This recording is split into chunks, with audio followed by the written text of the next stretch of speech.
At my brother's engagement party, he smirked and dragged me over to his boss. "This is Cassandra, the family failure," he announced loudly, his voice dripping with mockery. My parents nodded along, their faces twisted in discomfort. "Such an embarrassment," my mom muttered while my dad chuckled awkwardly. The room at the luxurious mountain lodge in Denver went dead silent. Snow was falling softly outside the massive windows, but inside, the air felt thick and heavy. His boss, a sharply dressed man in his late 50s, didn't laugh. He just stared at my brother, at my parents, then at me. When Parker said my name, Cassandra, the man paused for a split second, his eyes narrowing just enough that I caught it. Something flickered across his face, too quick to name, but it made my stomach twist. Then he smiled, slow and calm. "Interesting," he said quietly, turning to my brother. "Parker, I'll see you in my office tomorrow morning." No one knew what to say. My brother's grin faltered. I stood there frozen, the humiliation burning through me like fire. Minutes later, I made an excuse about a headache and slipped out into the cold night, driving home alone with my hands shaking on the wheel. If you've ever been treated like the black sheep by your own family, hit that like button and subscribe right now. Stick around, because this story gets insane. The next morning, I sat alone in my small house on the outskirts of Denver, staring at a cup of coffee that had gone cold hours ago. Sleep had not come at all. Every time I closed my eyes, the image of Parker's smirk and the silence that followed his words played on repeat. I had been labeled the family failure for as long as I could remember. At 41, I owned and ran my own independent financial consulting firm from a modest office downtown. My specialty was corporate turnarounds, pulling mid-sized businesses back from the brink of collapse. The work was not glamorous. No one threw parties for quiet debt restructurings or discreet vendor negotiations. But it paid the bills, and over the past decade I had built a reputation among owners who needed help without headlines. Clients trusted me because I delivered results quietly and effectively. My family never acknowledged any of it. To them, success meant visible titles, big offices, constant praise, and social media posts. Parker, 5 years younger, had always been the star, the one with the easy charm, the marketing role at a growing logistics company, the fiancé from a good family. My parents doted on him endlessly. Every promotion, every new car, every vacation photo was framed and celebrated. My achievements received polite nods at best, usually followed by a sigh about how I should settle down or find something more conventional. 3 months before the engagement party, Parker had called me out of the blue. "Sis, I need a favor," he said, voice light as if he were asking for a ride to the airport. "Savannah and I are planning this thing at the mountain lodge, and I'm swamped at work. You're good at the boring stuff, right? Could you handle a few vendor contracts I should have refused?" But he was my brother, and despite everything, that still carried weight. So I agreed to help a little. It started small, reviewing quotes from caterers and florists. Then I spotted serious problems. One contract Parker had already signed with the main event coordinator contained a clause that could have left him exposed to massive penalties if timing or deliveries went wrong. It was careless, the kind of error that could easily lead to a lawsuit if the vendor decided to enforce it. I spent 3 late nights on the phone renegotiating, getting the risky language removed, and securing better payment terms. Parker never asked what I had changed. He just said thanks and moved on. Then came the deposits. 2 weeks before the event, the photographer and the live band both sent reminders payments were overdue, and they were preparing to cancel. Parker had forgotten amid some work deadline. If those bookings fell through, the entire party would collapse. No professional photos for the big announcement, no music for the dances Savannah had planned so carefully. The lodge had strict rules, no refunds on the venue if key vendors pulled out. I wired the deposits myself, $8,000 for the photographer, another $6,000 for the band. I used money from a recent client retainer, telling myself I would sort it out later. Parker promised to pay me back immediately. "You're a lifesaver, Cass," he texted. The money never arrived. I kept working. The florist tried to add nearly $4,000 in premium charges that were not in the original bid. I caught it, called them directly, and forced a corrected invoice. The catering company quoted inflated rates for bar services. I negotiated them down by 20% after showing competitors' pricing. Every fix was done quietly from my home office late at night or early morning, so it would not interfere with my real clients. Parker never knew how close the whole event came to disaster. To him, everything simply worked out. At the lodge, he stood accepting compliments on how perfectly organized it all was, how professional the setup looked. Savannah smiled beside him, thanking him for making her vision come true. And then, in front of everyone, he dragged me forward and called me the family failure. If I had not stepped in, if I had not corrected his mistakes, covered his oversights, negotiated his bad deals, that party would not have happened the way it did. No photos, no music, possibly no venue at all.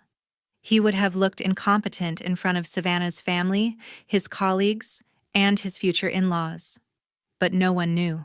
Not Mom, not Dad, not Parker. They saw the smooth event and gave him all the credit. They saw me sitting quietly and assumed I had contributed nothing as always. I had spent years proving them wrong in my own way, building a business that helped real companies survive real crises. Yet in their eyes, I remained the disappointment. The one who never married, never boasted, never demanded attention. That morning alone in my quiet kitchen, the weight of it pressed harder than ever. I had fixed everything for him again, and he had repaid me by humiliating me in front of a room full of people. For the first time, I seriously asked myself why I kept doing it. Why I kept protecting someone who never once protected me. I stared at the cold coffee and realized something cold and clear. I had spent my entire adult life trying to earn a place in a family that had already decided I did not belong. Tuesday the following week, a sleek black SUV pulled up outside my small office in downtown Denver. I looked out from my desk and saw a man in his late 50s step out dressed in a sharp navy suit carrying a leather portfolio. Theodore Ramsey walked straight into the building without calling ahead. My assistant had not arrived yet, so I met him at the reception area myself. He took a moment to look around the space, simple desk, organized filing cabinets, a few framed credentials and client testimonials on the wall, with clear respect in his eyes. Then he faced me directly, his expression serious yet approachable. "Ms. Miles," he said, offering a firm handshake. "Do you have time for a conversation?" I nodded, surprised, but curious about why Parker's boss would show up unannounced.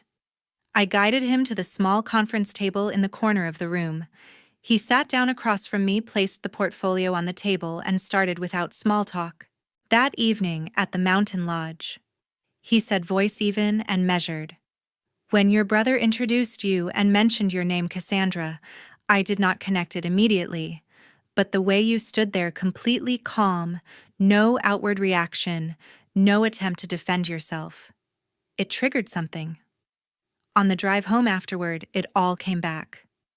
He paused briefly, gauging my response. I remained silent, letting him continue. 15 years ago, I owned and operated a mid-sized logistics company based right here in Colorado. We had overexpanded, taken on heavy loans for new warehouses, signed unfavorable long-term contracts, and cash flow was disappearing fast. Bankruptcy filings were less than 2 months away. My father had died the previous year, leaving me the business in a vulnerable state, and I was on the verge of losing everything he had worked for. The details started coming back to me.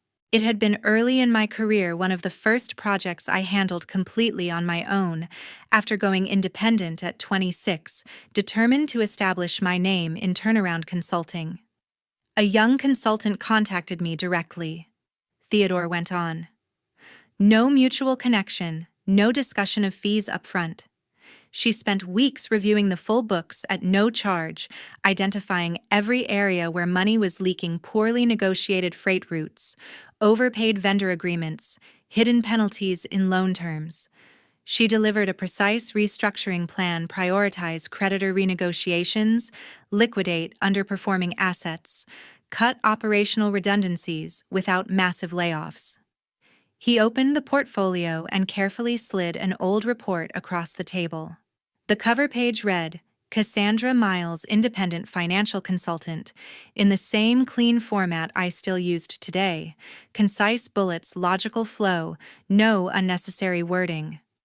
"I've kept this all these years," he admitted, "because you turned the company around without billing a single hour. When I insisted on paying you after implementation began showing results, you turned it down. You said you were just starting your practice and could not accept payment from someone facing genuine crisis. Your approach reminded me of my own drive when I was younger: focused, unflinching, no need for recognition." I looked at the faded pages. Memories surfaced of endless evenings analyzing spreadsheets, making cold calls to suppliers, drafting letters to banks for extensions.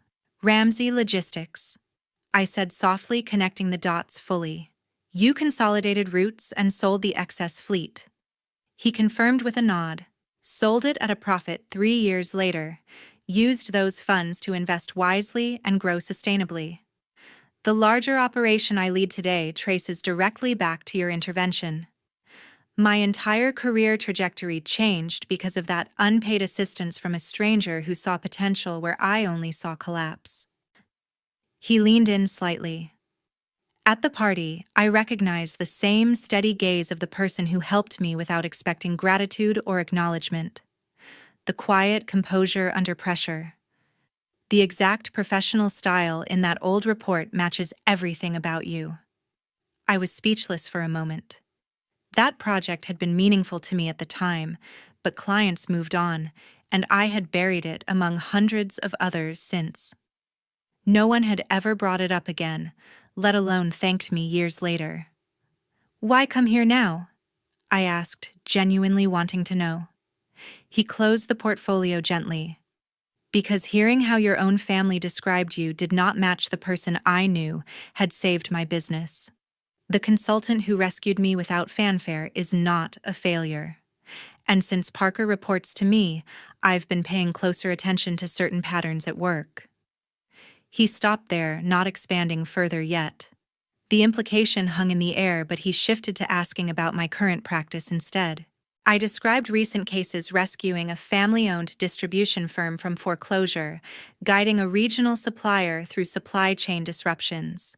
He listened attentively, asking thoughtful follow-up questions that showed real understanding of the field. We spoke for nearly an hour. The morning sunlight moved across the office walls as he shared brief updates on how the company had evolved since my involvement: new divisions, steady growth, community contributions. It felt strange but validating to have someone outside my family circle recognize the impact of my work. When he finally stood to leave, he extended his hand again. "I'd value keeping in contact, Ms. Miles. Properly this time." I walked him out. As the SUV pulled away, a small shift settled inside me. Someone had seen the value I brought, not through boasts or demands, but through results that lasted. During that initial meeting and the several phone calls and in-person follow-ups that followed over the next few days, Theodore Ramsey shifted the conversation to the real reason he had sought me out beyond the past connection.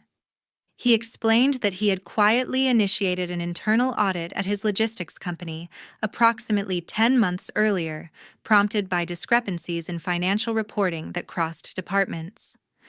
Parker had come under scrutiny early in the process. Theodore presented the evidence in a calm, organized manner, laying out printed reports, email chains, and annotated spreadsheets on the conference table.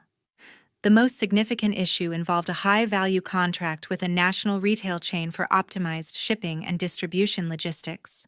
The project had been publicly credited to Parker as his personal initiative. He had delivered the final presentation, accepted the congratulations from senior leadership, and received a substantial performance bonus along with a promotion recommendation. In reality, the core work had been performed by a junior analyst named Nathan Hayes. Nathan had spent 6 months researching market data, building financial models, and drafting the initial proposal. Parker had joined the team only in the final 2 months, then systematically took over credit.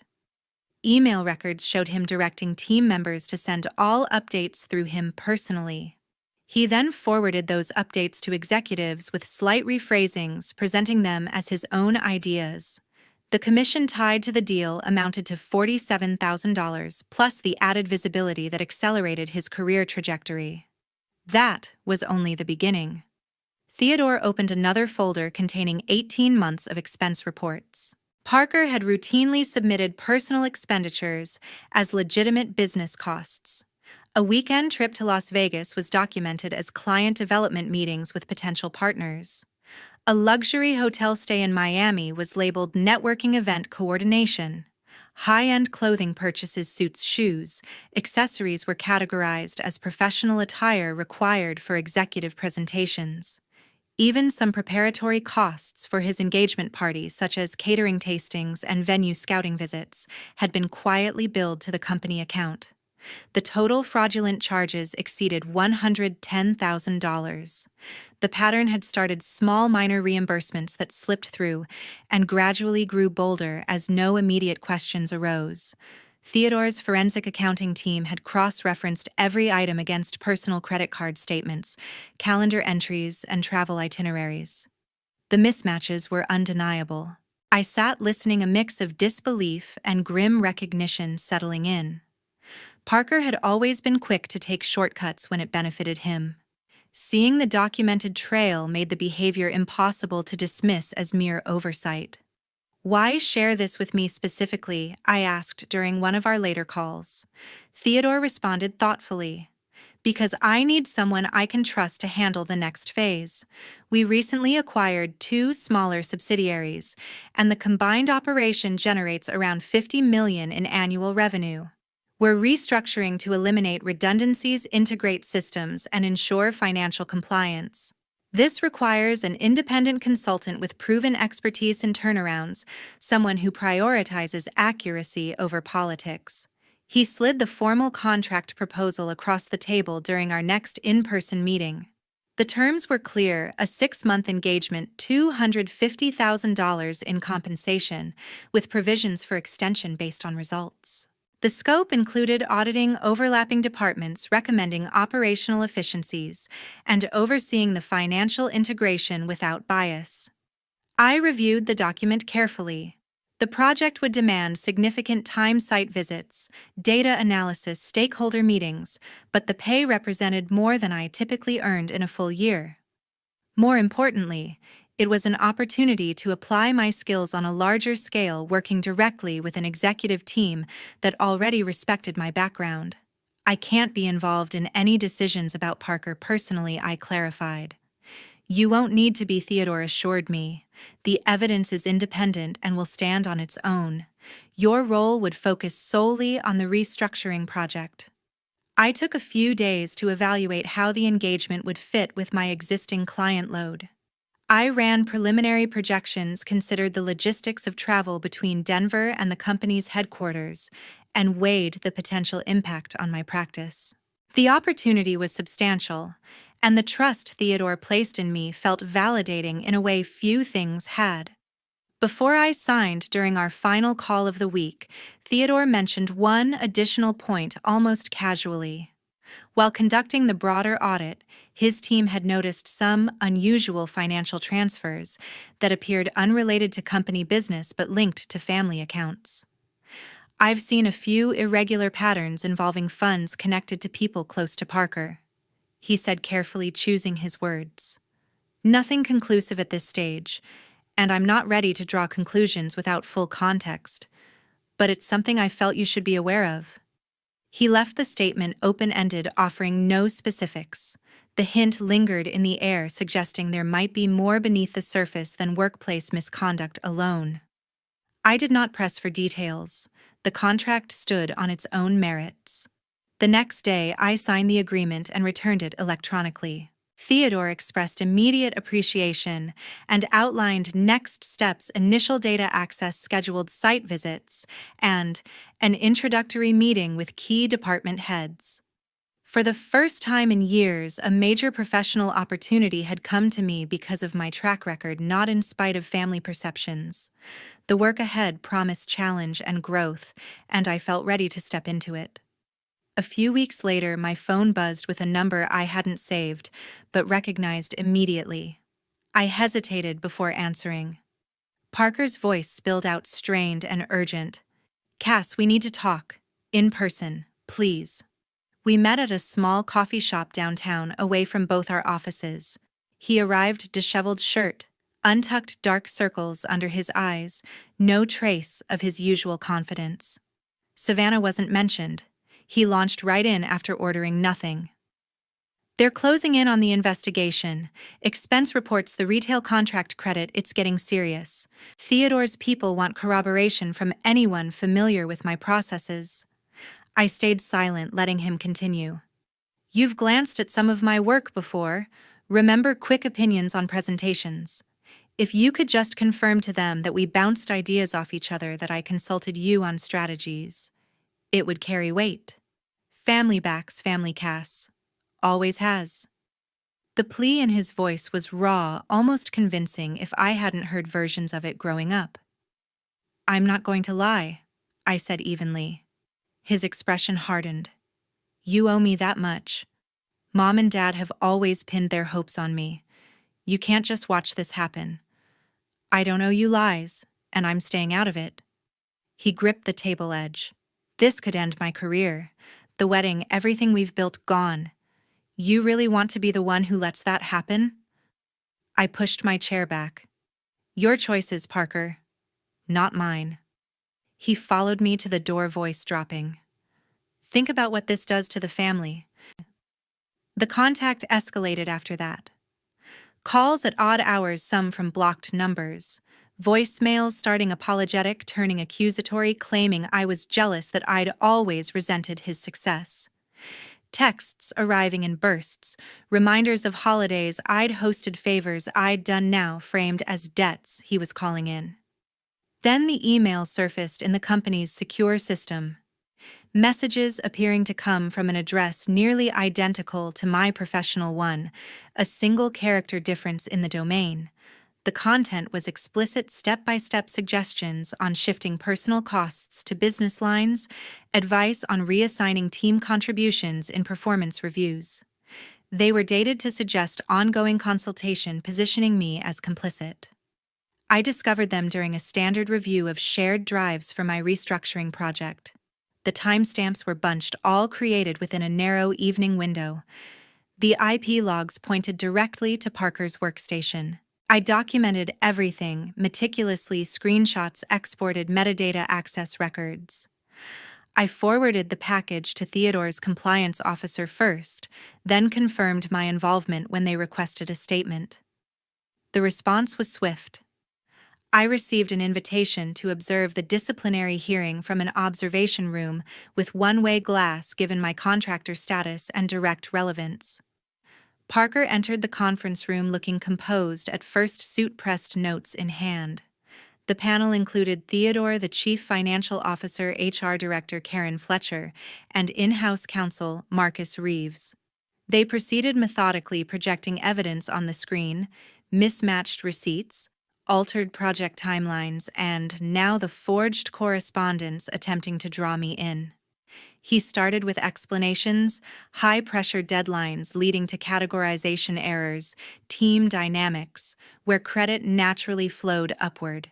When pressed on specifics, he shifted to emotion, voice cracking as he described stress from wedding planning and performance expectations. The panel remained unmoved. Karen Fletcher delivered the outcome professionally: immediate termination for gross misconduct, including fraud and attempted obstruction. The company would pursue civil recovery of all misappropriated funds totaling over $110,000 through legal channels. Given the deliberate nature and scale, authorities would be notified for possible criminal prosecution. Security appeared promptly. Parker gathered his belongings into a standard box, escorted out through a side door. His face was blank as he passed the glass, unaware I was there.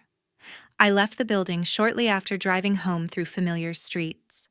No rush of victory surged through me, no satisfaction in seeing him fall. Just a profound, icy relief, like exhaling after holding my breath for decades. The fallout was his to own, built from decisions he made without regard for consequences. I felt no urge to celebrate, only the quiet recognition that some patterns finally broke, leaving space for something cleaner. 2 months passed.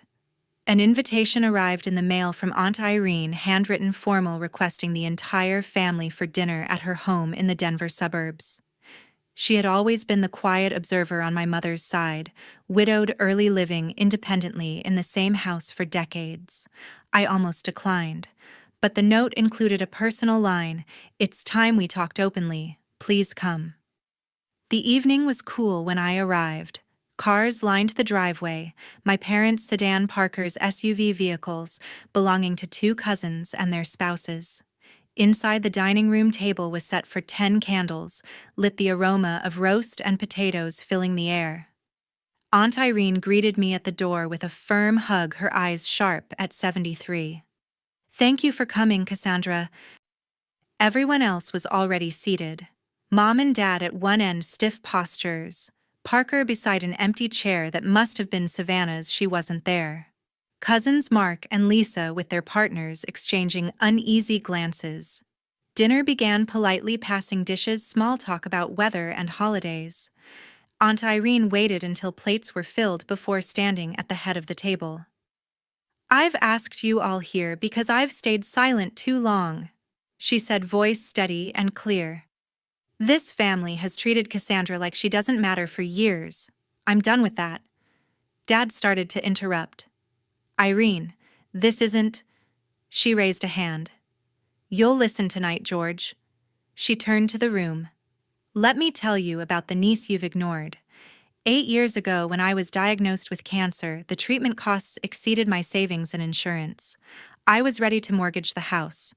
Cassandra paid the remaining bills, over $40,000, without telling anyone. She sent the money through the hospital foundation so I wouldn't know at first. I only found out when a thank you letter arrived addressed to her." Mom's fork paused mid-air. Parker stared at his plate. "When Mark lost his job during the recession and needed capital to start his landscaping business." Aunt Irene continued, looking at my cousin, who provided the interest-free loan that got him through the first year. "Cassandra. $20,000 repaid slowly over time, no pressure." Mark nodded slowly, eyes down. "She told me not to tell anyone." "And Lisa's husband," Aunt Irene went on, "when his tech startup was failing and they faced eviction, who covered 6 months of rent quietly, the same person." The room grew quieter. No one met my eyes. "But the worst," Aunt Irene said, voice tightening, "is what happened with your grandfather's education fund. He set aside money, specifically 1 share for each grandchild. Cassandra's portion was $50,000 intended for her college and early career. George and Barbara, you withdrew it all and redirected it to Parker's accounts for his private university tuition and first apartment." Dad's face reddened. "That money was invested for the child with more potential." "Potential," Aunt Irene cut in. "You decided Cassandra had none, so you took what was hers." Mom's voice was weak. "We thought she'd manage on her own. She always did. Parker needed the boost to succeed." Parker spoke up, defensive. "Times were tough. We all made sacrifices. Cassandra turned out fine anyway." Aunt Irene looked at him directly. "Fine. While you used her inheritance to build the life you flaunted. And now, after everything that's happened at work, you still sit here, acting entitled." He shifted uncomfortably. "That's separate. Bad luck at the office?" No one responded. The cousins exchanged glances, clearly uncomfortable, but not contradicting her. Aunt Irene addressed the table again. Cassandra never spoke up because she doesn't need validation from any of you. She built her life on her own terms. But I won't allow this family to keep calling her the failure. She sat down. The silence stretched. Dad cleared his throat, started to speak, then stopped. Mom dabbed her eyes with a napkin. Parker pushed food around his plate. I stayed quiet throughout. The revelations weren't new to me. I had known about the fund for a while now, but hearing them spoken aloud in front of everyone shifted something. Dinner ended awkwardly. People left soon after dessert, murmurs of goodbyes, no lingering conversations. Aunt Irene walked me to my car. "I had to say it," she whispered. "For you and for the truth." I hugged her. "Thank you." Driving home, the words echoed. For once, someone had spoken for me when I hadn't asked. 1 year later, I made the decision final. I changed my phone number, updated all professional contacts, and set email filters to block anything from family addresses. Letters went unanswered, social media connections severed, no explanations, no farewell messages, just silence. The restructuring project with Theodore Ramsey wrapped up successfully ahead of schedule. The integrated subsidiaries ran leaner, more compliant, and profitable. He offered an extension ongoing advisory role at the executive level with equity options. I accepted. My firm grew. New clients came through referrals from his network. For the first time, my work operated on a scale that matched my capabilities, free from old shadows. I moved into a larger office space downtown, hired 2 associates, and took on selective pro bono cases helping small businesses in crisis the way I once started. The days felt purposeful, unburdened. Word filtered through distant channels about the others. Parker and Savannah separated quietly, then divorced. The legal recovery from the company drained his savings. Civil judgments piled on with interest. Job applications went nowhere. Background checks revealed the termination for fraud. He took contract gigs when he could, low-paying, unstable. Mom and Dad stayed in the same house, quieter now. Holidays passed without gatherings.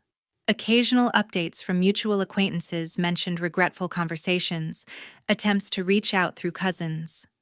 Messages I never received a second time. They aged visibly in photos I didn't seek out. Dad retired early, health complaints increasing. Mom volunteered more, filling empty hours. Neither found a way back into my life because I no longer left the door open. I didn't track their struggles closely. No satisfaction came from knowing the consequences, only the steady knowledge that my boundaries held. Some evenings, driving home through Denver streets, I thought about the years spent proving worth to people who refused to see it. The energy once poured into fixing things for others now fueled my own path. True kindness, I learned, finds its own direction when not twisted to earn approval. Toxic favoritism eventually consumes itself, leaving those who practiced it isolated in the ruins. Cutting ties completely wasn't cruel. It was the only way to protect what I'd built and keep moving forward without carrying their weight anymore.